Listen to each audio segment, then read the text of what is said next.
Polampalli project repair పూర్తిగా damage అయింది. దాన్ని దృష్టిలో పెట్టుకొని ఆ రోజు కాంగ్రెస్ ప్రభుత్వం రాజశేఖర రెడ్డి గారు దాని దిగువ భాగంలో బ్రిడ్జి కమ్ బ్యాలెన్స్ రిజర్వాయర్ శంకుస్థాపన చేశారు అధ్యక్ష. ఇప్పటికీ సుమారు 20 సంవత్సరాలు అయినప్పుడు కూడా పూర్తి కాలేదు. పాత బ్రిటిష్ అయినటువంటి ఆనకట్ట ఏదైతే ఉందో దాని ద్వారా సుమారుగా 25,000 ఎకరాలు సాగుతుంది అధ్యక్ష.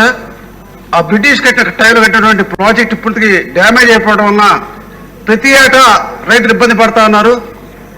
మేము మీ ద్వారా ఇరిగేషన్ మంత్రి వారిని అడిగేది, మీరు స్వయంగా వచ్చి పర్యటించి పరిశీలించి కొత్త ప్రాజెక్టు పూర్తి చేయడమా, లేక బ్రిటిష్ టైంలో కట్టేటువంటి ప్రాజెక్టు పూర్తి చేసి సాగునీరు అందించాలని చెప్పి మీరు ప్రభుత్వాన్ని కోరుతున్నారు అధ్యక్ష. అదేవిధంగా గత తెలుగుదేశం ప్రభుత్వం అధికారం ఉన్నప్పుడు ఆనాడు ముఖ్యమంత్రి గారు చంద్రబాబు నాయుడు గారు ముత్యాల లిఫ్ట్ ఇరిగేషన్ స్కీము వర్చువల్ శంకుస్థాపన చేశారు అధ్యక్ష. గత ప్రభుత్వం నిర్లక్ష్యం వల్ల ముత్యాల లిఫ్ట్ ఇరిగేషన్ స్కీము పనులు అసంపూర్తిగా ఉన్నాయి. ఆ ముత్యాల లిఫ్ట్ ఇరిగేషన్ స్కీము అదేవిధంగా పోలంపల్లి ప్రాజెక్ట్ని మంత్రివర్యులు ప్రత్యేకంగా వచ్చి పర్యటించి ఆ పనులు పూర్తి చేసి మన రైతులకి సాగును అందించాలని మీకు ద్వారా కోరుతున్నాం అధ్యక్ష. వసంత కృష్ణప్రసాద్ గారు. అధ్యక్ష ధన్యవాదాలు అధ్యక్ష.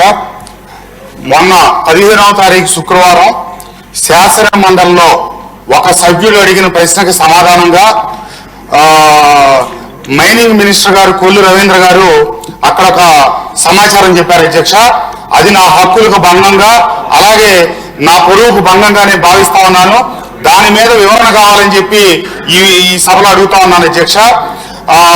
మైలవరం నియోజకవర్గ పరిధిలో ఉన్నటువంటి వెలగలేరు, కొత్తూరు, తాడేపల్లి, వేమవరం తదితర గ్రామాల్లో మైనింగ్ జరిగిన దాంట్లో గత శాసనసభ్యుడి ప్రమేయం ఉందని చెప్పి మంత్రి గారు ఒక సభ్యుడి ప్రశ్నకు సమాధానంగా చెప్పారు. నాకు ఏ రకమైనటువంటి ప్రమేయం లేదు. నా మీద ఏ రకమైనటువంటి ఎంక్వైరీ జరగలేదు. ఏ విజిలెన్స్ ఎంక్వైరీలో కూడా నా పేరు రాలేదు. కానీ మంత్రి గారు అక్కడ విజిలెన్స్ ఎంక్వైరీ చేశామని చెప్పి చెప్పడం జరిగింది.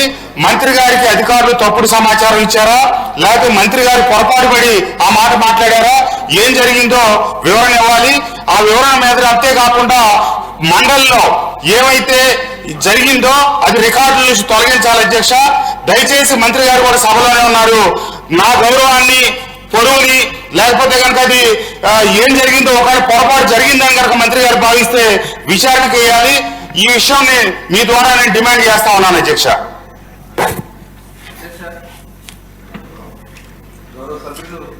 వసంత కృష్ణప్రసాద్ గారు.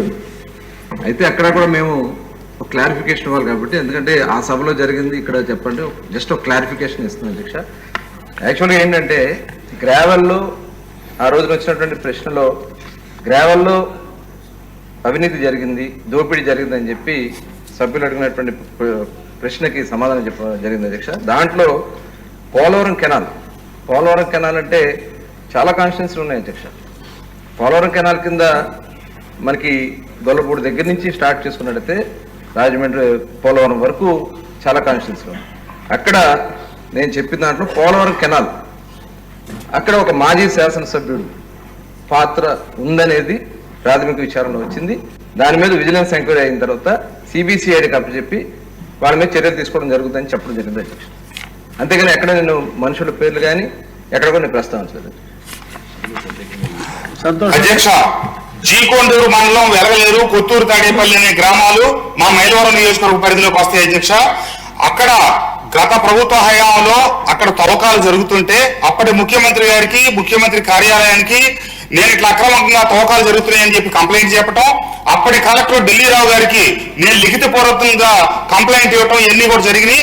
ఆ గ్రామాల పేర్లు చెప్పారు కాబట్టి అది నా నియోజకవర్గ పరిధిలోకి వస్తుంది కాబట్టి నేను వివరణ ఇవ్వమని అడుగుతా ఉన్నాను అధ్యక్ష. మంత్రి గారికి సరైన సమాచారం లేక చెప్పారా, అది ఏంటనేది నేను అడిగాను వివరణ. పోలవరం కట్ట అన్నారు. పోలవరం కట్ట మైలవరం నియోజకవర్గంలో ఉంది, గన్నవరం నియోజకవర్గంలో, చాలా నియోజకవర్గాల్లో నుంచి వెళ్తా ఉంది. కాబట్టి దయచేసి కొద్దిగా వివరణ పూర్తిగా ఇవ్వాలని చెప్పి కోరుతా ఉన్నాను అధ్యక్ష. ఎక్కడ కూడా ఇప్పుడు కొత్తూరు, తాడేపల్లి, వేమవరం, పోలవరం కెనాల్, వెలగలేరు వీటికి సంబంధించి ఆ రోజున మొత్తం 170 మందిని దోషులుగా పెట్టడం జరిగిందని చెప్పడం జరిగింది అధ్యక్ష. దాంట్లో ఎక్కడ కూడా శాసనసభ్యులు దోషులుగా పెట్టామనేది నేను ఎక్కడ చెప్పలేదు అధ్యక్ష. దాంతోపాటు 16,20,000 క్యూబిక్ మీటర్ల గ్రావెల్ అక్రమంగా తవ్వించి 175 మంది మీద 90.38 కోట్ల రూపాయలు వసూలు చేయడానికి కార్యాచరణ చేపట్టామని చెప్పాను అధ్యక్ష. గౌరవ సభ్యులు నేను చెప్తా ఉన్నా మీది ఎక్కడ కూడా ప్రస్తావన లేదు, మీకు సంబంధం లేదు. దీంట్లో సంబంధం ఉన్నటువంటి గన్నవరం శాసనసభ్యుల మీద చర్యలు తీసుకోవడానికి మటుకి మాజీ శాసనసభ్యులు గన్నవరం మాజీ శాసనసభ్యులు దాని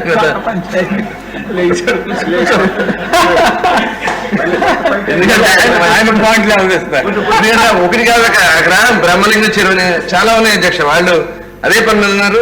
ఇవాళ కూడా మా శాసనసభ్యుల వారు కూడా అక్కడి నుంచి తీయడానికి ముందు విచారణ పూర్తయితే కానీ తీయడానికి లేదని కూడా వారు కఠినంగా ఉన్నారు అధ్యక్ష. కాబట్టి వర్క్లు డిలే అవుతున్న ఉద్దేశంతో తొందరగా విచారణ పూర్తి చేసి దీని మీద చర్యలు తీసుకోవాలని చెప్పడం జరిగింది అధ్యక్ష. గౌరవ శాసనసభ్యుల్ని అన్నిదా భావించొద్దని కూడా తెలియజేస్తాను అధ్యక్ష. కృష్ణప్రసాద్ గారు, అందరూ శాంతించారు, మీరు శాంతించండి, కూర్చోండి, ఇంకా లేదు. కేఎస్ఎన్ఎస్ రాజు గారు. అధ్యక్ష ధన్యవాదాలు అధ్యక్ష.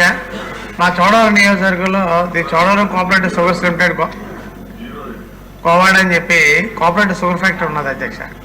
మన ఇప్పుడున్న ఆంధ్రప్రదేశ్ రాష్ట్రంలో కాకుండా గతంలో కంబైన్డ్ స్టేట్లో కూడా ప్రాఫిటబుల్గా నడిచినటువంటి షుగర్ ఫ్యాక్టరీ అధ్యక్ష. ఇప్పటికీ మన ఆంధ్రప్రదేశ్ రాష్ట్రంలో నడుస్తున్నటువంటి ఏకైక కోఆపరేటివ్ షుగర్స్ అధ్యక్ష. అయితే నేను తమ ద్వారా ప్రభుత్వాన్ని కోరేది, ఇప్పుడు షుగర్ ఇండస్ట్రీ బాగలేదు, బాగా నష్టాలు ఉంది కాబట్టి హ్యాండ్ హోల్డింగ్ ప్రభుత్వం సహాయం